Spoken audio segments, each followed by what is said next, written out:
sekali nggak menurut saya. Saya sih dari awal kan mengalir aja. Oke. Saya juga punya prestasi, jangan salah. Dan di dalam undang-undang dan PP-nya 2010 juga ada tugasnya mencari prestasi. Anda rivalnya Pak Jokowi kok Anda mau sekarang jadi anak buahnya Pak Jokowi?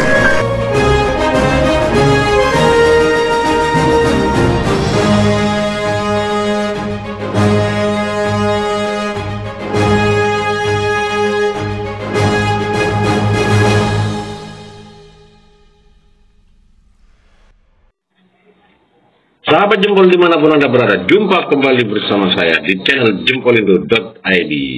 Salam sejahtera, Assalamualaikum warahmatullahi wabarakatuh.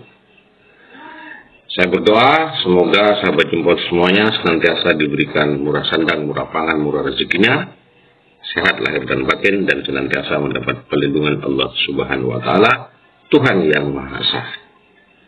Namun sebelum lanjut, jangan lupa klik subscribe, like, lonceng, komen, dan bagikan agar channel ini terus berkembang. Terima kasih atas dukungannya. Dan jangan lupa kopinya dulu diseruput. Alhamdulillahirabbil alamin.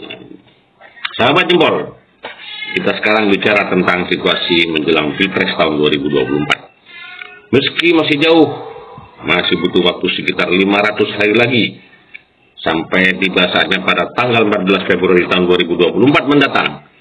Namun, situasi semakin hangat-hangat saja. Berdasarkan hasil survei yang dilakukan oleh lembaga survei terpercaya, Anies Baswedan, Ganjar Pranowo, Prabowo Subianto, tiga sosok ini nampaknya bakal terus melaju dalam pencapresan tahun 2024 mendatang. Tiga sosok ini senantiasa menempati posisi tiga besar. Prediksi Anies Baswedan tampaknya akan berhadapan dengan Ganjar Pranowo pada Pilpres 2024 kian menguat pasca Nasdem mendeklarasikan Anies sebagai calon presiden, membuat peta politik semakin jelas arahnya. Anies seperti ledakan bom yang mengguncang peta politik internal Nasdem maupun peta politik di luar Nasdem. Kader Nasdem yang tidak sepakat dengan pencapresan Anies mundur seketika, seperti kader Nasdem asal Pulau Bali, Niluh Jelante. Tetapi kehadiran Anies juga diduga akan membuat Nasdem kebanjiran simpatisan baru. Dukungan Nasdem juga membuat tokoh politik gaek seperti Akbar Tanjung terang-terangan mengungkapkan dukungannya. Maka diduga akan membuat peta dukungan Golkar bakal berubah. Setidaknya sudah ada Bang Akbar, Bang Yusuf Kalla, dan Bang Ican di balik kekuatan Anies Baswedan. Golkar sebagai partai yang dikenal pragmatis akan membuat perhitungan untuk mengikuti jejak Nasdem keluar dari barisan Joko Widodo. Perlahan, Koalisi Indonesia Bersatu KIB sebagai pendukung Jokowi akan menampakkan wajahnya. Apalagi selama ini Golkar selalu bermain aman dengan memposisikan diri sebagai partai politik yang berada di lingkaran kekuasaan. Golkar tidak punya pengalaman menjadi partai oposisi, maka dalam pengambilan keputusan politiknya biasanya bersandar pada siapa yang diprediksi bakal menang. Bagaimana dengan P3 dan PAN? Saat ditanya arah dukungan PAN, Ketua Umum PAN Zulkifli Hasan masih belum bersedia memberikan jawaban karena suasana masih berduka atas tragedi sepak bola Stadion Kanjuruhan Malang. Meski Zulhas, panggilan akrab Ketua Umum PAN itu, mengakui bahwa suasana akar rumput PAN lebih berpihak kepada Anies. Hanya saja Zulhas menegaskan bahwa bersama Golkar dan P3, sesama KIB Koalisi Indonesia Bersatu, masih menggodok arah dukungan politiknya. Anies selama ini dianggap sebagai sosok yang kontra istana. Karenanya dukungan Nasdem terhadap Anies juga mempertegas posisi Jokowi. Dukungannya akan berlabuh pada siapa Jokowi. Sudah barang tentu bukan kepada Anies. Tak salah jika pengamat beranggapan bahwa hubungan Jokowi belakangan semakin mesra dengan Ganjar. Ini berarti oligarki istana akan full power, mengerahkan segenap kekuatannya mendukung Ganjar. Beberapa indikator sangat kuat menunjukkan pendulum kekuatan istana sudah mengarah pada Ganjar sebagai penerus Jokowi. Bagaimana posisi Ganjar Pranowo?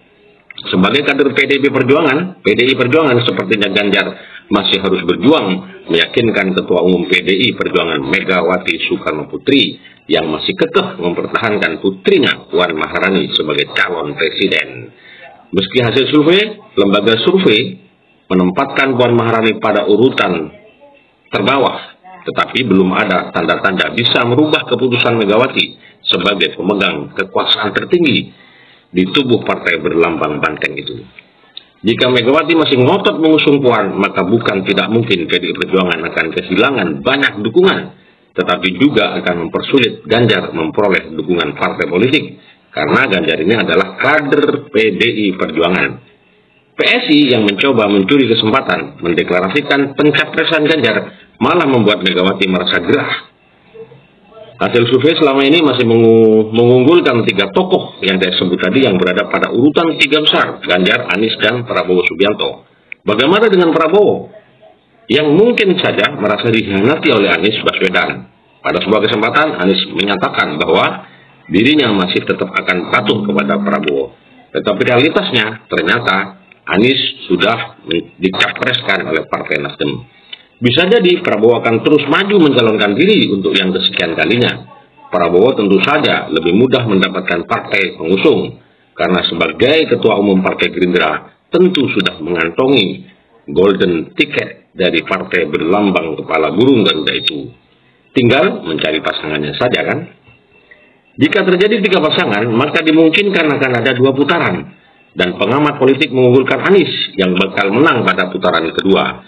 Putaran kedua itu akan dilakukan pada sekitar 26 Juni tahun 2024. Politik tentu saja bukan seperti hitung-hitungan matematis. Politik dinamis. Prediksi para pengamat bisa saja meleset. Tetapi 2 isu besar kelihatannya semakin jelas warnanya. Bahwa yang akan bertarung dalam Pilpres 2024 adalah isu budaya dan non-budaya. Capres yang lekat dengan kebudayaan akan berhadapan dengan capres yang non-budaya. Bisa saja dimainkan oleh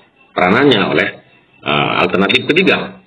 Itu artinya Ganjar Pranowo sebagai representasi dari kebudayaan yang akan berhadapan dengan Anies Baswedan sebagai tokoh yang selama ini dianggap sebagai bapak politik identitas. Jika Prabowo terus melaju memaksakan diri, maka sang jenderal akan menjadi calon alternatif yang tampaknya lebih banyak berfungsi sebagai pemecah suara. Jalan masih panjang, 500 hari ke depan segala kemungkinan bisa saja terjadi. Apakah perkataan Luhut Binsar Panjaitan bahwa calon presiden harus orang Jawa, dan itu berarti Ganjar Pranowo akan melenggang menuju istana, karena hanya Ganjarlah yang berdarah Tulen suku Jawa? Atau justru sebaliknya, mitos itu mulai runtuh dengan membuka celah kemenangan bagi Prabowo Subianto yang berdarah campuran Jawa Minahasa. Dan itu berarti ucapan Gus Dur bakal terbukti bahwa Prabowo adalah orang yang paling ikhlas kepada rakyat Indonesia. Atau juga membuka celah bagi kemenangan Anies Baswedan yang berdarah keturunan Arab. Dan itu berarti ucapan Bang Akbar Tanjung benar bahwa Anies adalah masa depan Indonesia. Sedangkan tokoh seperti Puan Maharani, Agus Harimurti Yudhoyono, AHY, Muhaimin Iskandar, Ridwan Kamil, dan Hovifah Indar Parawansa hanya berpeluang menjadi calon wakil presiden. Yang pasti, harus diwaspadai peranan besar oligarki pada semua calon presiden yang akan mengongkosi biaya pencapresan yang jumlahnya bisa fantastis. Kabarnya, biaya untuk mencapres itu, biaya untuk mencalonkan diri sebagai presiden itu bisa mencapai 10 triliun lebih. Permainan uang ini tentu bakal mencederai demokrasi, dan terus-menerus bangsa ini akan ada dalam cengkeraman oligarki tanpa ujung. Bagaimana ujung dari percaturan politik nasional itu? Hanya waktu yang akan menjawab. Wallahu a'lam bishawab. Demikian sahabat jempol semua, semoga ulasan ini bermanfaat bagi kita semuanya. Salam sejahtera. Wassalamualaikum warahmatullahi wabarakatuh. Merdeka!